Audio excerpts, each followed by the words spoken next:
An oil change is one of the easiest maintenance jobs you can do on a motorcycle, and in this video I'm going to show you guys how to do that.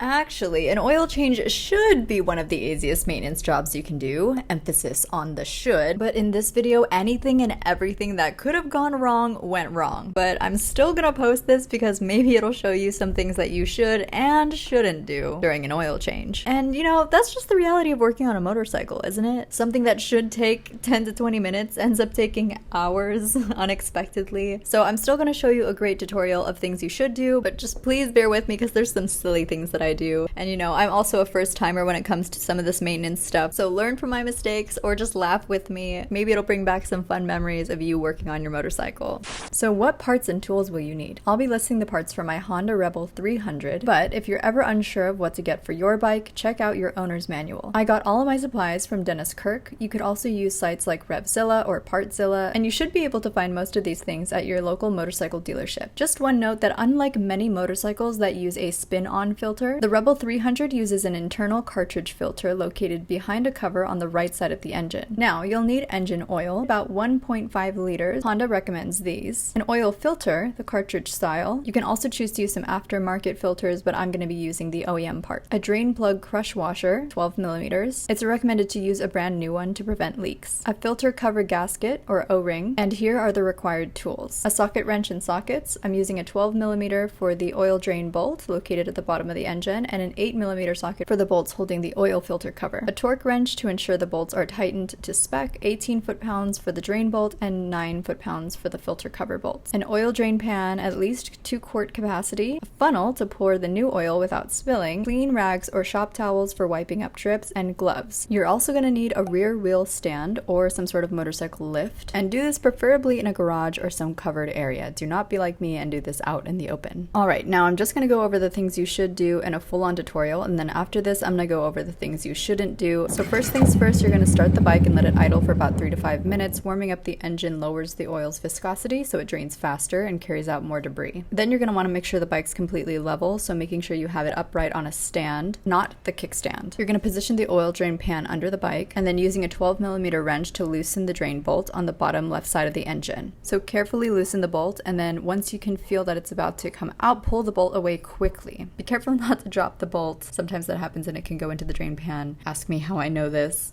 And then you're just going to wait for the oil to drain out. Next, the oil filter, which is located on the right side of the engine. Move your drain pan slightly forward to catch any spills. Unscrew the old filter. My bolts are 8 millimeters, so once it's off, put a light coat of oil right onto the rubber O-ring seal of the new filter. This ensures the perfect seal and makes it easier to remove the next time. Put the new filter on by hand until it's snug. You're going to wipe the drain area clean and make sure that spring is in there properly, and then you're going to hand tighten the bolts back in and then tighten with the torque wrench. Alright, now that that's out of the way, before you put oil in, you're going to put that drain bolt back in. So you're going to wipe the drain hole clean, obviously make sure that it's completely drained out, but it should be by now. Put your new crush washer onto the drain bolt and then thread it back in by hand to avoid cross threading. Grab your torque wrench and tighten the bolt down to spec, which is about 18 foot-pounds for this bike. Now, move back to the right side of the bike, remove the oil filter cap, and pop a clean funnel in for about 1.5 quarts of fresh motorcycle oil. Now, if your bike wasn't already vertically upright, you're going to stand it upright so you can look at the glass window on the lower right side of the engine to make sure that it is between these two lines. And if it looks good to you, screw the cap back on, start the bike, and let it idle for a minute to let the new oil circulate through the new filter. Shut it down, hold the bike completely vertical again. Check the sight glass again because sometimes after turning on the bike, the oil level can drop. So if it's a little low after this, add slightly a bit more, but be careful not to overfill it. It should be between the upper and lower marks. If it's good, then you're all good.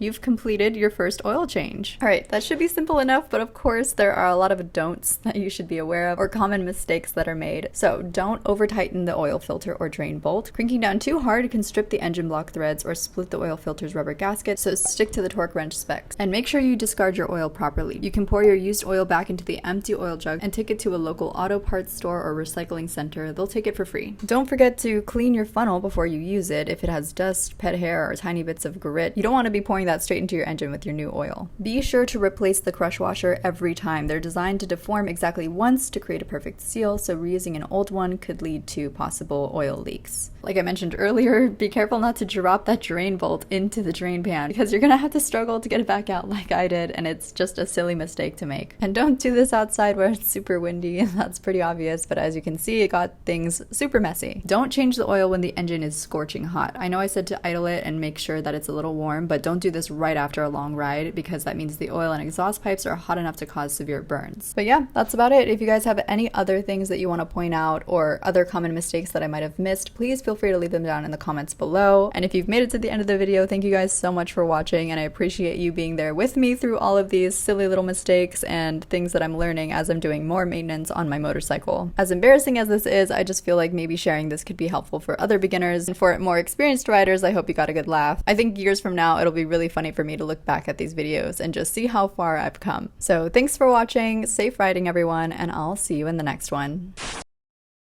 We can laugh at this later. All over. Yeah. I hate this. That's just so stupid. This is oil changing. No, this is oil changing with the wind. Yeah, that makes it much worse. No garage. Yeah. Out in the open. No one should do this.